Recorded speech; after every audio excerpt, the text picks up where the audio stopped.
Hello दोस्तों, मेरा नाम है नीलू। आपका स्वागत है मेरे चैनल पर शिक्षा एक पहल में। दोस्तों, हमारी आज की वीडियो में हम बात करेंगे एक मुस्लिम फेस्टिवल की, जिसका नाम है ईद उल जुहा या ईद उल अजहा। इस फेस्टिवल को बकरीद के नाम से भी जाना जाता है। यह शब्द अरबी शब्द बकर से लिया गया है। बकर शब्द का अर्थ है बड़ा या विशाल। इस ईद की नींव जो है कुर्बानी शब्द पर रखी गई है। इसकी मॉरल मीनिंग है कि इंसान अपने अंदर की पशु वृत्ति यानी अपने अंदर की बुराइयों को ख़त्म कर दे, उसकी कुर्बानी दे दे। दोस्तों, आज हम इस फेस्टिवल की गुड और बैड दोनों साइड को ही समझेंगे। इससे पहले हम जानेंगे कि इस फेस्टिवल की हिस्ट्री क्या है।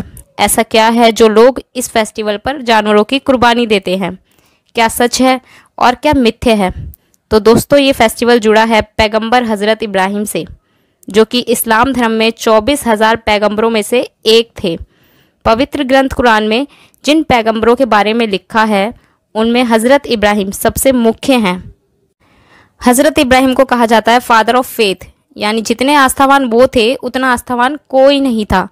इसी तरह हर धर्म में कोई ना कोई व्यक्ति ईश्वर पर अटूट आस्था रखता है, पर इस्लाम में जिस व्यक्ति को आस्था की नज़र से देखा जाता है वह हज़रत इब्राहिम थे।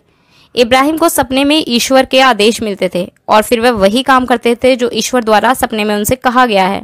एक बार इब्राहिम को सपने में आदेश मिला कि वह अपनी सबसे प्यारी वस्तु जो है जीवन में, उसे सेक्रीफाइस कर दें, उसकी बलि दे दें। इस घटना की थ्योरी इस्लाम धर्म में अलग है, यहूदी और ईसाई धर्म में अलग है। तो इस कहानी की थ्योरी सबसे पहले ईसाइयत से स्टार्ट करते हैं। ईसाई में बाइबल का जो दूसरा पार्ट है उसमें लिखा है कि जब इब्राहिम को यह सपना आया कि उन्हें अपनी सबसे प्यारी वस्तु की बलि देनी है, तो हज़रत इब्राहिम के दो बेटे थे, बड़ा बेटा इस्माइल और छोटा बेटा इसहाक।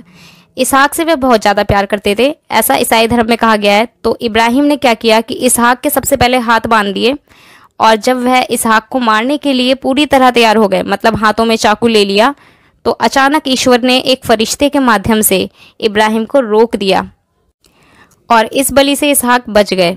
और ये धारणा बन गई कि इब्राहिम की जो आस्था है ईश्वर पर अटूट है, दृढ़ है। तो दोस्तों, ये कहानी थी ईसाई धर्म में। अब बात करते हैं यहूदी धर्म की। तो यहूदियों का मानना था कि जो कहानी है ये एक सिंबलिक स्टोरी है, रियलिटी में ऐसा कुछ नहीं था।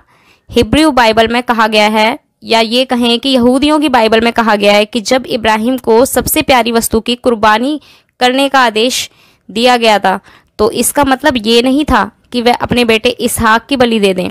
इसका मतलब ये था कि अपने बेटे को धर्म के रास्ते पर न्यौछावर कर दें, यानी कि वो अपने व्यक्तिगत जीवन पर ध्यान ना देकर केवल धार्मिक दायित्वों पर पूरी तरह कुर्बान हो जाए। ये उसका मतलब था। इस्लाम की कहानी ईसाइयत और यहूदी की कहानी से थोड़ी अलग है। कुरान में जो जिक्र किया गया है उसमें थोड़ा चेंज है। इस्लाम कहता है कि ये मामला इसहाक का तो था ही नहीं, ये मामला इस्माइल का था, जो कि इब्राहिम के बड़े बेटे थे। जब इब्राहिम को सपना आया कि बलि देना है, तो उन्होंने इस्माइल से कहा कि मुझे ऐसा सपना आया है और मेरी सबसे प्रिय वस्तु या व्यक्ति तुम हो। तो बंधन का यहाँ कोई मसला नहीं था। इस्माइल ने कहा, हाँ चलो ठीक है, मैं राजी हूँ, अगर ऐसा है तो आपको मेरी बलि कर देनी चाहिए, मैं एकदम खुशी खुशी राजी हूँ, तैयार हूँ। अब इब्राहिम उसकी बलि करने चल दिए। अब शैतान की धारणा है एक, जो इन तीनों धर्मों में मानी जाती है, जिसको इस्लाम में इब्लिश यानी एक नेगेटिव फरिश्ते की तरह दिखाया गया है। इब्लिश ने इब्राहिम को, उनकी पत्नी को, इस्माइल को, तीनों को ही बहुत कंफ्यूज किया, पर वो भटके नहीं, क्योंकि उनकी आस्था बहुत ही गहरी थी। अब जब बलि की पोजीशन में इस्माइल बैठ गए, तो इसकी भी कई थ्योरीज है कि एक कहानी में है कि गर्दन उनकी कटी ही नहीं। इब्राहिम ने जब चाकू चलाया तो उनकी गर्दन कटी ही नहीं, चाकू में जैसे धारी नहीं थी। तो इस चाकू से उनकी गर्दन क्यों नहीं कटी, इस बात पर इब्राहिम को गुस्सा आया।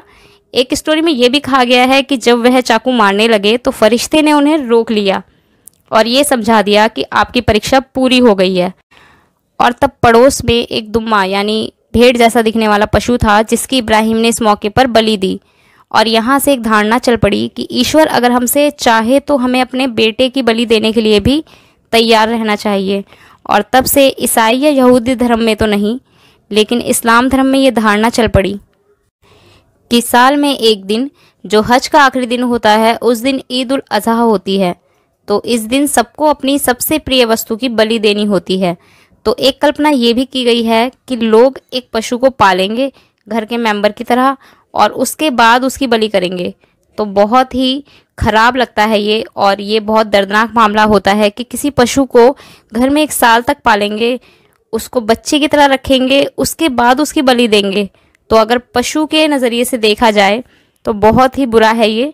आज भी कई विचारक ऐसे हैं जो कि ये कहते हैं कि अगर सबसे प्रिय वस्तु की बलि देने के लिए कहा गया है तो ये कहाँ ज़रूरी है कि एक बकरे को ही मारा जाए।